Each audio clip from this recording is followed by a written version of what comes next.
Ating Pangulong Ferdinand Marcos ihihimlay na sa libingan ng mga bayani ngayong araw ayon kay NCRPO Chief Oscar Albayalde.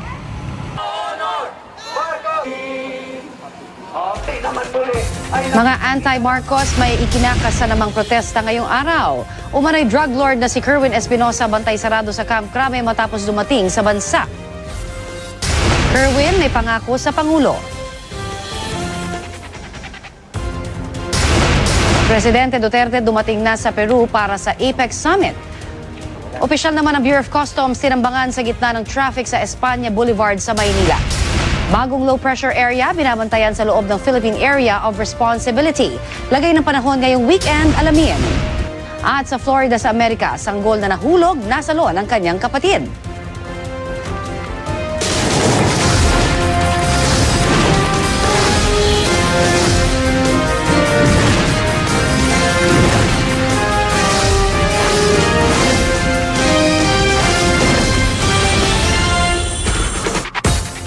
Ang inyo pong nakikita ay ang sitwasyon ngayon sa may libingan ng mga bayani. Unang kinumpirma ni NCRPO Chief Oscar Albayalde na ngayong araw, ganap na alas 12 ng tanghali, ililibing ang labi ni dating Pangulong Ferdinand Marcos. Kinumpirma naman ni PNP Chief Director General Bato de la Rosa na isang military burial ang igagawad kay Ginoong Marcos.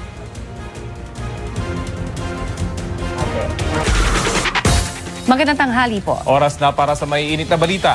Ganap na alas 12 ng tanghali po ngayon ay nakatakdang ilibing sa libingan ng mga bayani si dating Pangulong Pangulong Ferdinand Marcos.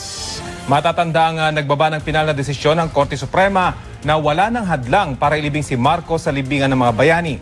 Sa isang pahayag naman, sinabi ng Armed Forces of the Philippines na kagustuhan ng pamilya Marcos na maging pribado at sikreto ang libing. Alinsunod sa regulasyon ng Sandatahang Lakas ng Pilipinas, gagawaran ng military honors ang dating Pangulo.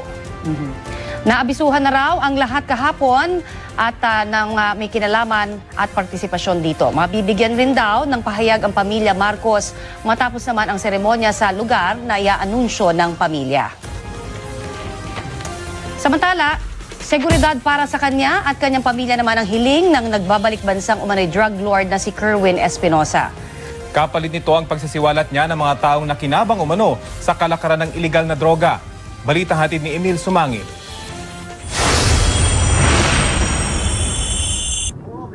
Takot na siya'y mapatay at kaligtasan ng kanyang mag-iinang naiwan sa Abu Dhabi ang bumabagabag daw ngayon sa umano'y drug lord ng Eastern Visayas na si Kerwin Espinosa.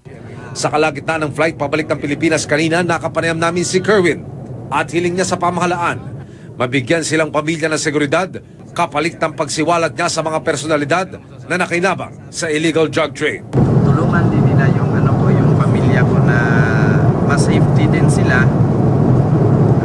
Tulad din sa hinihiling ko sa kanila ng safety ng buhay ko.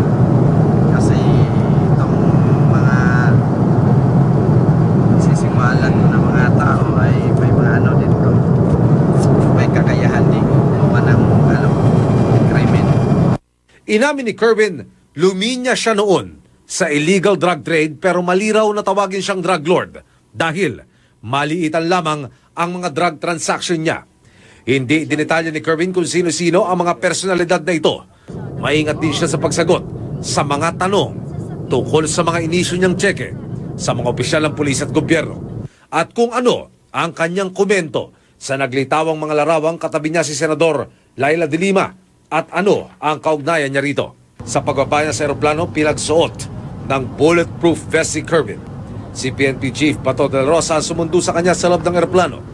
Gwardyado si Kerwin ng Tactical Unit ng PNP, Anti-Illegal Drugs Group. Emil Sumangil, GMA News.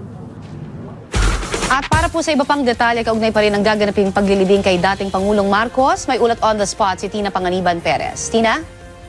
11:30 a.m. Connie, 11:30 a.m. expected ang dating ng bangkay ni dating Pangulong Ferdinand Marcos dito sa libingan ng mga bayani at base sa military tradition, 12 noon ang mismong paglilibing sa dating Pangulo. Ayon kay PNP Chief Bato de la Rosa, strikto ang bili ng pamilya na sila lang ang dadalo. Ayon kay NCRPO Chief Oscar Albayalde, papapasukin ng media kung papayag ang pamilya. Pero so far, ang utos sa kanila, pamilya lamang ang papapasukin sa loob. Wala ni timbreng araw na pwedeng pumasok din ang ilang supporters. Sabi rin ni Albayalde na labas sila sa legal issues ng tanungin tungkol sa filing ng motion for reconsideration ng mga petitioner at posibleng pag-reverse ng Supreme Court sa sarili nitong desisyon. Nagbiro naman si PNP Chief Bato de la Rosa na huhukayin daw ba ulit si Marcos kapag nangyari iyon. Alam din daw ni Pangulong Duterte ang tungkol sa libing ngayong araw, basta raw ang siguruhing payapa lang ito. Sabi pa ni PNP Chief de la Rosa, kasama sa seremonya ang prayers, pag-fold ng flag, ang pagpapatugtog ng taps, 21 gun salute at ang usual military honors. Sakaling magkaroon ng rallies, ang utos ng hepe ng PNP sa kanyang mga tauhan, maximum tolerance at hindi maximum paluan. 3 choppers ang expected daw na darating dito sa libingan ng mga bayani, isa para sa labi ni dating Pangulong Marcos at 2 para sa kanyang pamilya. Connie? Tina, dito sa parang biglaan talaga na kaganapan na ito ay maraming ang nagre-react na mga netizens sa mga social media na parang itinapat ito sa pagkababalik ka bansa ni Kerwin para malito rin. Sinasabi nga ang media at ang ilang mga against dito sa pagpapalibing para hindi na siguro magkaroon pa ng anumang kaguluhan. Meron ba tayong narinig na pahayag naman mula sa PNP? Sinasabi kasi nila kailan lang din nalaman ang tungkol dito. Ano ba ang sinabi pa sa atin, Tina, ng PNP about this? Tinanong natin si PNP Chief Bato de la Rosa kung una, sikreto ba ito at pangalawa, biglaan ba ito. Ang sagot lang niya, kahapon o kagabi lang din daw siya sinabihan at ang lead daw sa seremonyang ito ay ang AFP. So far, wala pa tayong nai-interview yung taga-AFP na narito sa libingan ng mga bayani. Yung mga nakaposte dito, Connie, ay napakatipid ng kanilang sagot kung sasagot man sila sa atin. Connie. Meron na bang balita, kasi kanina lamang ay naririnig-rinig natin na nasa loob na ang ilang mga kaanak ng dating Pangulong Marcos. Nandiyan na daw si Bongbong at palipad na rin ang governor naman na si Aimee.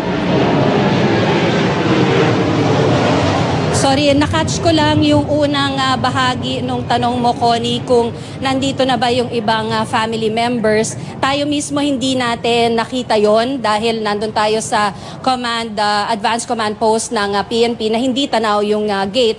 Pero isang photographer ng FOCAP ang nagsabi na pumasok na raw si Senator Bongbong Marcos sakay ng isang coaster. Pero ako mismo hindi ko nakita yon, Connie. Tapos yung mga nakaposte sa gate nitong libingan ng mga bayani ay hindi rin nila sinasagot yung ating mga tanong tungkol dyan, Connie. Meron ba rin mamataan, Tina, na mga grupo na mga against dito na maaaring nandyan na at magprotesta o payapa naman so far? Ang nakikita kasi natin ngayon, puro mga pulis lang at ilang kawani ng media. So far dito sa area, dito sa main gate ng libingan ng mga bayani, wala tayong nakikitang nagsasagawa ng kilos protesta. Pero meron silang mga statement na pati sila ay nabigla at hindi nila nagustuhan itong nangyayari ngayon dito, Connie. Tina, kasi may mga parang naguluhan talaga kahit tayo dito sa media, dito nga sa napakabigla ang pangyayaring ito. Ating kasamang si Salima Refran initially was still reporting na may mga padasal pa nga at nakita niya mismo yung labi doon pa sa may Ilocos. So, meron bang iba pang detalye tayong nakuha? Paano ba nila ginawa yan? Anong oras ba umalis doon sa Ilocos? Kung meron man tayo dyan nakuha, Tina, na iba pang detalye? Ang nabanggit niya PNP Chief kanina ay 2 hours daw yung travel by air ng 3 helicopter. So kung dadating dito yon ng 11:30, dapat nakaalis na yon sa Ilocos by 9:30 a.m. Dahil 11:30 yung expected na arrival dito, tapos 12 noon yung mismong pagpapalibing, Connie. Alright. Tina, maraming salamat at alam ko na limitado rin ang mga impormasyon sa ngayon pero babalikan ka namin kung meron pang mga bago dyan. Maraming salamat muli, Tina Panganiban Perez. Pagkakataon na magbagong buhay, yan ang panawagan ni Kerwin Espinosa kay Pangulong Rodrigo Duterte sa kanyang pagbabalik bansa. Balita hatid ni Ivan Mayrina.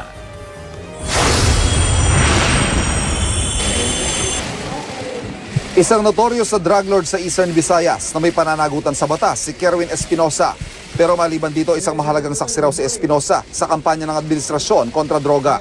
Kerwin is like the missing link. He is like the missing piece of the puzzle. Ganun kahalaga yung kanya papel. Marami siya maikukulik. Sasabihin niya lahat kung sino yung supplier niya, sino yung distributor niya, upline, downline, protectors, lahat-lahat. Nakinabang, sasabihin niya. That's how important he is. Aminado si Kerwin na umalis siya ng bansa dahil sa pangamba sa maigting na kampanya ng Administrasyong Duterte kontra droga. Mula sa Pilipinas, lumipad siya patungong Kuala Lumpur sa Malaysia, Phuket at Bangkok sa Thailand, bago pumunta ng Hong Kong at dumiretso sa Abu Dhabi kung saan siya nahuli. Kaya ako umalis sa bansa dahil nakita ko yung totoong tao na naging isang ama sa sambayan ng Pilipino na ginagawa niya na talaga yung pagbabago. Sineryoso niya yung mga sa kriminalidad, lalo na sa droga. Kaya ako ay lumayas na sa bansa natin kasi takot na ako. Dala pa rin daw ni Kerwin ang pangamba sa kanyang buhay bago umuwi sa Pilipinas. Pero napawi raw ito na makitang latag ng seguridad para sa kanya mula sa Abu Dhabi. Siniguro rin ni PNP Chief Bato de la Rosa na ligtas si Kerwin sa PNP Custodial Center kung saan siya ipipiit. Katunayan, isolated siya sa kanyang kulungan at ni hindi malalapitan ng mga kapwa na kukulong doon. Limitado rin daw mga papayagan makabisita kay Kerwin. Hinamon pa ni Chief Bato ang sino man magtatangka sa buhay ni Espinosa. Atakihin niyo yung Camp Crame. Kung gusto ninyong mamatay si Kerwin, umatak kayo dito. We cannot be cowed by this itong mga kriminal na ito, itong mga sindikato na ito. Kami lang nandiguro lang dahil sayang din eh. Namatay na yung father niya, tapos mamatay na naman ito. Wala na mangyari yung ating gira sa droga. Wala nang, itong mga malalaking tao na sa taas na may implicate, masaya sila kung mamatay ito. At dahil patay na raw ang kanyang ama, handa na rin daw isiwalat ni Kerwin ang lahat ng kanyang nalalaman kaugnay ng illegal drug trade. Ipapaubaya na raw ng PNP sa DOJ kung isa sa ilalim ito sa Witness Protection Program. Nauna na rin pinalutang ng DOJ ang posibleng pagbibigay sa kanya ng legal immunity, depende sa magiging bigat ng kanyang testimonya. May mensahe din si Kerwin kay Pangulong Duterte. At sana bigyan niya ako pagkakataon na magbagong buhay. At itong sitwasyon ko ngayon na wala na yung papa ko, maaasahan niya lahat ng mga involved sa drug trade na nalalaman ko, lalabas silang lahat yung mga pangalan niya. Isa sa mga nauna ng nabanggit batay sa naisa publikong listahan niyang kanyang nasirang ama na nakinabang umano sa droga ay si Senadora Laila de Lima. Tinanong siya kanina kung personal niyang kakilalang senadora. No comment lang po. Ivan Mayrina, GMA News. Kaugnay pa rin po ng paglilibing kay dating Pangulong Ferdinand Marcos, makakausap natin ang hepe ng NCRPO, si Police Chief Superintendent Oscar Albayalde. Magandang tanghali po, sir. Good afternoon din po. Good afternoon po sa inyo. Opo. Kumusta na po yung sitwasyon ngayon dyan sa may libingan ng mga bayani? Nandyan po ba kayo ngayon sa loob? Yes, ongoing po yung ceremony, no? Ongoing na po yung... Tama po ba yung narinig namin? Ongoing po yung ceremony. Ibig sabihin, nandyan na po yung bangkay at sinasagawa na yung seremonya ng paglilibing? Po yan. Ginagawa na po at exactly 12 noon, no? Ilalagak na po doon sa huling himlayan ang dating Pangulo. Nakikita niyo po ba eksakto yung nangyayaring paglilibing at yung seremonya, Opo, sir? yung pagmarcha, no? Yung pagmarcha ng mga sundalo at yung pagpunta doon kung saan to ililibing yung Pangulo. Kompleto po ba yung pamilya, yung mga anak ng dating Pangulong Marcos at yung dating unang ginang po ba nandyan sa loob ng libingan ng mga bayani? Hello? Opo, narinig po namin kayo, General Albayalde. Hello? Ano po? Ako? Opo, narinig po namin kayo, malinaw po kayo sa amin. Nandyan po ba yung dating unang ginang yung kanyang mga anak, kakumpleto po ba sila dyan sa loob ng libingan ng mga bayani? Hindi ko po napansin dahil hindi naman po ako nasa malapit. No? Ako po nakabuntot lang doon sa mga nagmamarcha. So, hindi po natin makita yung dating unang ginang. So nagmamarcha po, patungo pa lang po doon sa may libingan na mismo. So nandyan na po, nakalapag na yung labi ng dating Pangulo. Opo. Tama po yan. At gaano po katagal kaya itatagal itong seremonya base po sa tradisyon ng militar sa inyong pagkakaalam, General? Hello? Opo, narinig po namin kayo, General Albayalde. Hello? Okay, General Albayalde? Hello? Opo. Narinig po namin kayo. Tanong ko lamang po kung gaano kaya itatagal itong seremonya. Nabanggit po ninyo eksaktong alas 12 ay ipapasok na siya sa kanyang libingan. Okay, mukhang naputol po yung ating linya ng komunikasyon kay Police Chief Superintendent Oscar Albayalde. Pero ang sinabi sa atin ng hepe ng NCRPO ay kasalukuyan na pong isinasagawa ang seremonya ng paglilibing kay dating Pangulong Ferdinand Marcos at sa ngayon daw po ay nagmamarcha na yung mga sundalo papunta doon sa kung saan na siya ilalagak. Alas 12 daw ng eksakto ng tanghali ay ibababa na yung kanyang labi sa kanyang libingan. Ayon pa rin po dito kay NCRPO Chief, Police Chief Superintendent Oscar Albayalde. Samantala, nangangamba pa rin po ang mga kaanak ni Kerwin Espinosa para sa kanyang seguridad ngayong nakauwi na siya ng bansa. Balitang hatid ni Jay Sabale. Sa pagdating ni Kerwin Espinosa dito sa bansa, magkahalong tuwa at kaba ang nararamdaman ng kanyang pamilya. Hindi raw kasi nila alam kung ano ang mangyayari sa kanilang mahal sa buhay. Ayon sa mga abogado ng pamilya Espinosa na sina Attorney John Ungap at Attorney Lani Villarino, hindi raw sila nakatulog maging kapatid ni Kerwin buong magdamag dahil sa paghihintay. Tumanggi namang humarap sa kamera ang kapatid ni Kerwin. Ayon pa sa mga abogado ni Kerwin, wala raw patid ang kanilang pakikipag-ugnayan sa mga tauhan ng AIDG na sumundo kay Kerwin.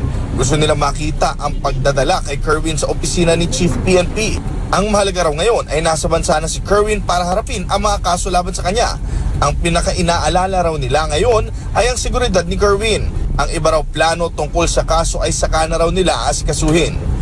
We're more concerned now sa security ni Kerwin. Yung decision sa plano sa mga cases later na yun. But actually, we're more concerned of the security. May security na rin daw na nagbabantay sa pamilya Espinosa sa Albuera. Jay Sabale, GMA News.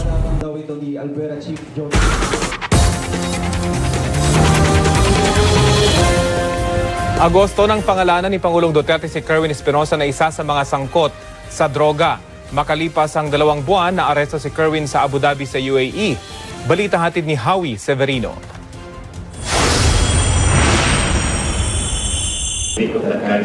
Ika-1 ng Agosto, pinangalanan ni Pangulong Rodrigo Duterte ang mag-amang sina Albuera Leyte Mayor Rolando Espinosa Sr. at Kerwin Espinosa na sangkot umano sa droga. Binigyan sila ng 24 oras para sumuko. Kinabukasan, sumuko si Mayor Espinosa. Ngunit si Kerwin hindi lumutang. Ika-3 ng Agosto, nanawagan si Mayor Espinosa sa kanyang anak na sumuko na rin. Ilang araw siyang nanatili sa White House sa PNP Camp Crame. Ngunit pinauwi rin dahil walang nakahaing reklamo laban sa kanya. Ika-3 ng Agosto pa rin, nagkaengkwentro ang mga pulis at mga tauhan umano ni Espinosa sa paligid ng kanilang bahay sa Albuera Leyte. 6 ang patay.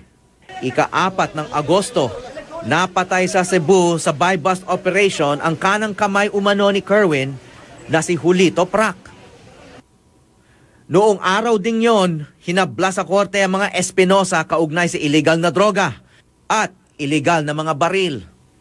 Ika-10 ng Agosto, ni-raid ng mga pulis ang bahay ng mga Espinosa, kung saan nakuha ang halos 11 kilo ng shabu at gamit sa paggawa ng bomba. Ika-23 ng Agosto, napatay ang kanilang abogadong si Rogelio Bato sa Tacloban City. Ika-30 ng Setyembre, napatay naman ang dating asawa ni Kerwin na si Analu Yaguno sa Cebu City. Ika-5 ng Oktubre, inaresto si Mayor Espinosa at ikinulong sa latest sub-provincial jail sa Baybay City. Ika-12 ng Oktubre, naghain ng not guilty plea si Espinosa kaugnay sa kasong illegal possession of firearms. Ika-17 ng Oktubre, naaresto naman si Kerwin sa Abu Dhabi, United Arab Emirates sa Middle East. Ika-5 ng Nobyembre, napatay si Mayor Espinosa matapos manlaban umano sa CIDG ng Philippine National Police na naghain ng search warrant sa loob ng kanyang selda. At kaninang madaling araw, naiuwi na sa bansa si Kerwin Espinosa. Kabi-kabilang investigasyon ang kanyang haharapin kaugnay sa droga. Howie Severino, GMA News. Nasa labas naman ng libingan ng mga bayani ang ilang sumusuporta sa pamilya Marcos. Kumuha po tayo ng update kay Lia Manialac del Castillo. Lia? Yes, Connie, nandito na sa labas ng libingan ng mga bayani yung ilan sa ating mga kababayan na taga-suporta ng pamilya Marcos at nag-aantabay na nga doon sa isasagawang paglilibing sa dating Pangulo sa loob ng libingan ng mga bayani ganap na alas 12 ng tanghali. Yung iba na ating mga nakausap dito sa labas ng libingan ng mga bayani, lumabas pa nung kanilang mga opisina para lang daw masaksihan yung paglilibing. Medyo dispayado lang sila dahil hindi na nga nagpapapasok ng tao na hindi nakalista o walang abiso doon sa mga pulis na maaring papasukin. Pati yung mga sasakyan na gusto sanang pumasok dito sa libingan ng mga bayani, hindi na rin pinapatuloy. So mula dito sa may gate, bago pa man mag-gate, ay marami ng mga pulis ng NCRPO na nakaantabay dito sa labas ng libingan ng mga bayani at meron na rin mga fire truck no, na nakahanda rin dito sa labas para inaasahang pagdating din ng mga magrarally. Pero sa mga oras na ito, Connie, wala pa naman. Wala pa mga rallyista o mga tutol dito sa paglilibing na naririto sa labas ng libingan ng mga bayani, Connie. Yes, Lia, pakikwento mo sa amin kung ano yung mga saloobin ngayon ng mga sumusuporta na nakikita mo na nandiyan ngayon dito kay dating Pangulong Marcos. Connie, natutuwa yung mga ilan sa mga supporters na ating nakausap dahil excited daw sila na sa wakas ililibing na daw yung kanilang sinasabing idolo. At yung isa nga, lumabas pa ng opisina kahit daw may trabaho siya ngayon, lumabas siya ng office para lang sana masaksihan. Pero nadidismaya rin yung iba dahil katulad nung meron kasing dalawa na nag-try sanang lumapit pero dito pa lang sa may bungad hinarangan na ng mga polis. So wala rin silang nagawa at dito na lang, nag-antay na lang sa labas. Yung iba, kumukuha ng litrato nitong fasad ng libingan ng mga bayani. Meron din kaninang nag-selfie na background lang yung libingan ng mga bayani, Connie. So talaga ay exclusive lamang para sa mga kaanak at ilang mga bisita ng pamilya Marcos, ano? Lia? Yes, Connie. Actually, meron tayong mga nakitang pinapasok na sa tingin natin mga kaibigan ng pamilya. Nung tinanong ko yung team leader na pulis dito sa labas kung paano nila nalalaman kung sino yung mga pwedeng pumasok, sabi niya meron lang daw silang mga hinihintay. Although wala naman akong nakitang listahan nila, parang yung mga pinapasok nila may sinabi lang sa kanila and then yun na, saka lang nila binibigyan ng go signal na makapasok. Actually kahit yung mga media, hindi basta pwedeng papasukin din o palagpasin dito sa mga polis.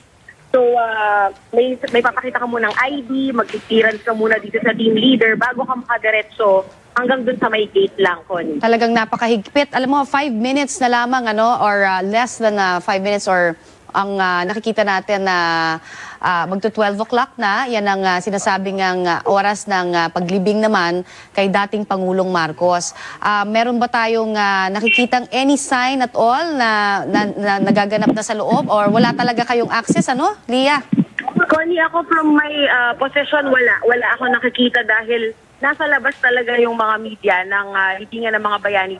Pero dati kasi, Connie, nakapasok ako dito, nakita ko na yung libingan ni dating Pangulong Marcos. Nandun kasi yan sa may gitna. So kung nandito ka sa may labas, wala ka talagang makikita. So kung saan kami naroon, Connie. Kasi may pinapakita tayo ngayon, recorded earlier ito, ng funeral march ni dating Pangulong Marcos. At yan nga ay sinagawa na. At nakausap natin kanina earlier din at may mga nabanggit na nga rin ng PNP saying that exactly at 12, ay maililibing na o malalagak na ang labi ni dating Pangulong Marcos dyan sa may libingan ng mga bayani.